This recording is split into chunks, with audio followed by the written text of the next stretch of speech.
Everyone to this call. I have Alison Mckinney here from Above the Line Cleaning, and she's here to share with us some of her success in her business. And we want to get started by telling us how you got started in the cleaning business, Alison.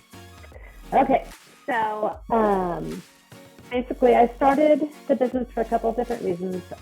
I had gone through a divorce and needed some extra income. At the same time, my oldest son had graduated from college at age 20, and then got in a car accident and got a TBI, and was not able to use his degree anymore because of the damage done to his brain. And he was literally starving to death, working at a minimum wage job because he wouldn't ask me for any money. So I thought this would be a great way to help him, better support himself, hopefully help rebuild his self-esteem because of the complete change in life trajectory as a result of the head injury. And then also teach. I thought this would be a family-based business where then my younger sons could help in commercial work after school, so they could learn how to work and budget and save and support themselves. And I also, at that time, I was working for the Department of Corrections as a parole officer, and at that time, I thought I wanted to be a second chance employer to give. There were certainly many people that I'd come across throughout my career that they'd made some bad decisions, but overall, I felt like they would be a good employee. So that was why I started the business. Okay. However, I quickly learned that my part of my son's injuries to his brain created a lot of anxiety, and he really had a hard time with schedule changes. That was very difficult for him. So that was one of the things I learned early on is this isn't a great job for people who have anxiety issues, particularly if they're perfectionists and they're doing their best for a client, and the client is the feedback can be difficult with people who are pleasers, who have a lot of anxiety issues. And then I quickly discovered that being a second chance employer was not going to work in this capacity. For obvious reasons, people were very concerned about the security of their home and their businesses. But bigger to me was the chaos factor that is prevalent in the majority of that population. What I discovered was, while yes, it might have been one poor decision that got them into trouble, it was a lifetime of short-term thinking, unpreparedness, just an inability to be organized enough to be successful to clean for me. I'm not saying that they might not have been successful in other places, but I have policies and procedures for how we do everything. It's very important to me that we learn from mistakes. And if there's ever a scenario that things didn't go as well as planned, I like to take a step back, examine it, and see what we could do differently in the future. And what I've discovered is staff that were raised in chaos, that their brains just don't work that way.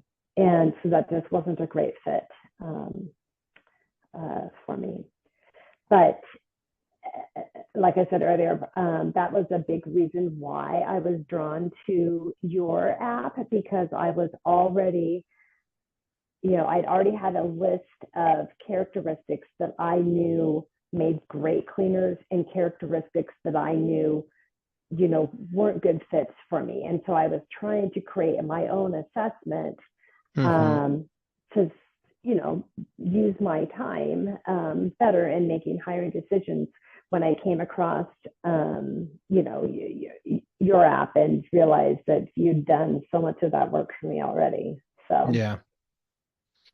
And what particular questions are you asking that are kind of very unique to your type of worker that's Pipehire helping you, achieve and save time? There's a couple different ones in there, and then so I have one in there that is a make or break with me. It's a mindset question, and I ask in your application process for them to briefly describe a situation where they received feedback and how they responded to it. And if a lot of times they'll just put dash, dash, dash, they won't put anything there. And that's it. I archive them. I don't, or I'll get the 40-year-old person who says they've never received critical feedback in their life, and in this business, and particularly in my business, you have to recognize feedback as the tool that it is for our success. It's not a criticism. It's Correct. Additional information. And that is, at least for me, probably the most important factor in your success here, because when I'm doing walkthroughs, I'm setting the client up with the expectation that, we're a team together. We're going to rely on you to let us know if we missed anything, or if there was anything that we could do better. I can't tell you how many clients I have picked up because they were either afraid to tell their prior house cleaner that, they wanted something done differently, or they had asked for that and the cleaner blew up and got defensive and it ruined a relationship. So if you're working for me, it's very important that you understand feedback is a tool. It's not a criticism. It's how we succeed. Wow. Yeah. So that's one of my questions that I added there. And then if people look good on your application, then my next step, again, because I worked in law enforcement here for almost 25 years. So, and it's a small community. I can't tell you how many people have scored really well on the assessment. And I'm like, yeah, but I know you were the getaway driver on this, drive by that, so yeah, you don't have any felonies, but, I'm not hiring you because I know your associations. And Wow. Yeah. You definitely have a very different angle than any other cleaning business owner I've met ever. Because you're in a small town, right, and you were a parole officer, so this is really a very unique case. Yeah. What other questions do you ask to kind of help you discover these people that should be working for you or shouldn't? So on I should probably look at my application. So I kind of, I've added some things to yours. And then, like I said, if they look good and I don't know their names, I will then, I will run it by my DOC ex-coworkers and say, hey, is this name familiar to you whatsoever? And if everything looks good on that end, and I run them by my staff too, because as like staff are the best resource as far as fit for our team. If all looks good, then I will send them an email with some information about me, the business, what working for me looks like, because I definitely am an atypical employer. You either love working for me or you hate it. And again, I don't want to waste their time. I don't want them to waste our time. So I like to provide as much information as I can up front. And then I have a second assessment that I use, and I have them rate where they fall on a scale of 1 to 5. And it's questions like, when you are working in a cleaning business, sometimes you're going to be cleaning things that are absolutely disgusting. You know, rate how you feel about that, because that's one of the things I've learned during exit interviews is people literally didn't expect to clean dirty places. You know, I've had people tell me, you know, I didn't know I would be, you know, cleaning something so dirty, or, you know, I wanted to quit because I walked into, you know, this thing. So, you know, I that's one of the questions I have been, and this is on my application, you know, to rate the adage, there's a place for everything and everything in its place, and how well that applies to your life. Because again, you've got to be uber organized to be successful in this field. And I have several more mindset related questions in that second assessment, and more general, like, again, I'm trying to feel out, because doing it, you know, you and I crossed paths a little over probably about a year and a half ago. And at that point, I had completely wiped my slate clean. I'd left DOC to run this full time and had to basically rebuild my staff because of the toxic environment created by my prior manager. So that's kind of where I sat back and I came up, and I'd been doing exit interviews prior to that to figure out why we were having such a turnover issue. And so I used that information to create this second assessment, because some of the things that came out in those exit interviews really surprised me. You know, the fact that there's a lot of schedule changes. And I do, cleaners that have come from other businesses say that there's way fewer with me than there were with their prior employer, but we can't avoid it, you know, particularly in the last couple of years. But if people are going to be upset about that or doing a lot of driving, just the pain points that have come out to me, either during the exit interviews or what I have observed, are, you know, personality pluses or minuses for the job. Okay. So what I can extract from your hiring process is that you really dive deep into their mindset, how they behave, how they answer, because obviously you have this background in, you know, in law enforcement, that you come in with the different eyes than most people do. So I'm loving to hear that you're able to use Pipehire to customize your questions up to the point that you can pinpoint the right people. Is that correct? Yes, absolutely. Yeah. Okay, cool. Now, how do you go about finding these people? I mean, you pretty much rely on word of mouth. Are you posting ads? Because you're in a small town, so I'm sure you have a different strategy than most people that live in big metro areas. Yeah. And that has been very interesting in my journey, trying to get help, because, you know, so many people are used to that. I'm like, yeah, there's literally no one on that board here. So, you know, I talked to a lot of staff, you know, about where they went to look for jobs. And really in our area, the only real resource is Indeed. I've tried, I did try our unemployment office, and I think I've had 2 applicants from there in 6 years. Yeah, so that's interesting. And I, you know, I used to, I think Facebook has taken away their job functionality thing. I will still post in there, but that was a ridiculous waste of time. From my perspective, it just seemed like all they had to do is click, you know, apply, and there was never any follow through. They weren't interested. They had to click on your link to apply. They wouldn't even go that far, you know. So it's primarily Indeed. I do carry cards with me. I ask staff to carry cards with them so that if they're out, you know, and they get excellent service somewhere, you know, they can, so it's a card that I have made up just for recruiting purposes. And, you know, they can share that. And the first thing I do when it looks like we need to bring someone else on is ask staff if they know of anyone. And I think half of my staff were referrals from Wow. coworkers.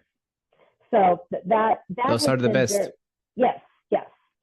That's been the greatest resource for me, because then they really do have a realistic view of what the job looks like. Yeah, definitely. I hear a lot of people saying that, and a lot of people rely on reviews, on referrals, and I think those are like, when a customer refers you to another customer, it's very low hanging fruit. There's really no selling to do. You just go and get the customer, or go and hire this person. Yeah. So I see a lot of people doing it. Do you happen to have a way to pay them with some bonus, some tips, some way of rewarding them for their effort? So they get a little bonus, if the new employee makes it, I think, through probation, through their first 90 days. And then they get more. So up until the first year, they get additional bonuses, because that was something I learned. I want to, you made it through your 90-day probation and you got your retention, and then day 91, you're pounding sand. So I want not only, to do my part to make them want to stick around longer, but, have their teammates help continue to make them welcome and want to stick around longer. So everyone's incentivized to refer others. For the newest staff to stick around for up to a year. There's kind of some step incentives. Okay. As far as you mentioned Indeed, what is your typical budget per month or per application that you're spending in a small rural area? So honestly, I don't usually have to advertise even for the whole month. It usually takes me about 2, maybe 3 weeks to, I usually hire 2 at a time, just to be safe. It is, as you know, difficult work. So a couple $100. It's really, again, I'm lucky in that in some ways I'm lucky because it's such a small community. Indeed tells me I need to pay like $1,500 to get my ad posted, and I say, okay, whatever. And like I said, I can usually find someone, but again, for less money. Staff referrals. Yeah. And I was going to say something else I completely forgot. Okay. Oh, I am the best paying employer here as well, so that doesn't hurt. And definitely. Yeah, my biggest competition doesn't have a great reputation within the cleaning community about how they treat their staff, and I have a different reputation. So between all of that, I don't have to put a ton of money into. Your cost of acquiring employees obviously goes down. Yes. Because good reputation, you have employees referring other employees, plus other pieces of information that most people do not have access to. So definitely an amazing position to be in. Now let's switch to management and to retention of these employees. What practices, what things are you doing to retain people longer with you besides maybe pay? What other strategies are you implementing to achieve a better retention with these home cleaning employees? Well, I think again, it goes back to making the right hiring choice in the first place. And don't get me wrong, it's not like I haven't hired people that I thought were going to be phenomenal and been wrong. But when people were managing the company for me, when I was working full time, I had a full-time manager run it for me. And while I shared this information and my expectations. I don't think she really understood or embraced it. And so she didn't make the greatest hiring decisions maybe, or put as much thought into it as I did. Yeah. And just being 100%, she did not have a growth mindset.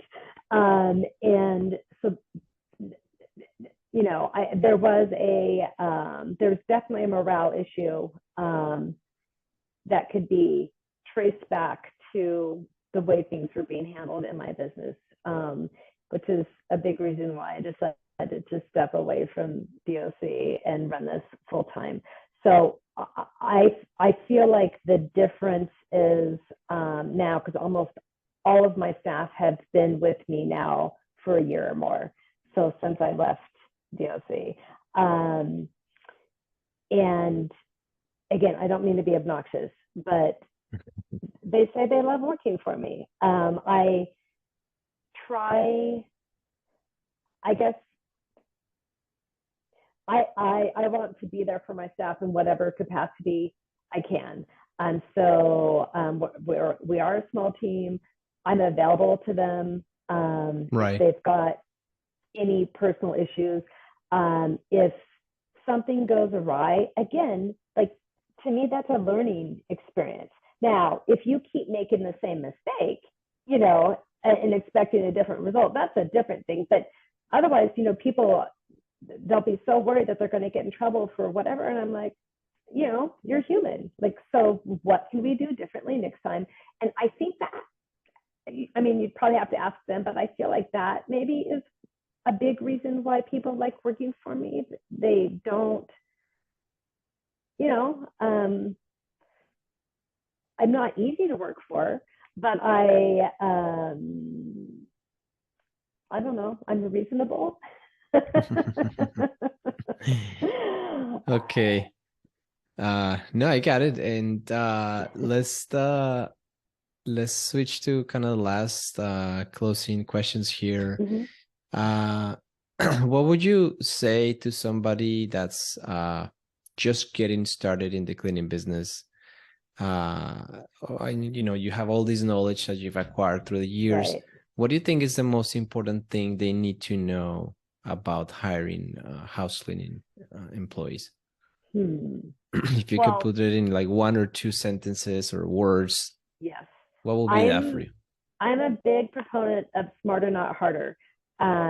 You need to use your time wisely, and there are so many, you know, apps and different people who are experts in these fields or whatever. So instead of trying to be a jack of all trades, you know, and do everything half-assed, I feel like it's worth investing in, you know, with you in ZenMaid, in QDS. Like, you know, there's the best decision I made was joining CBF.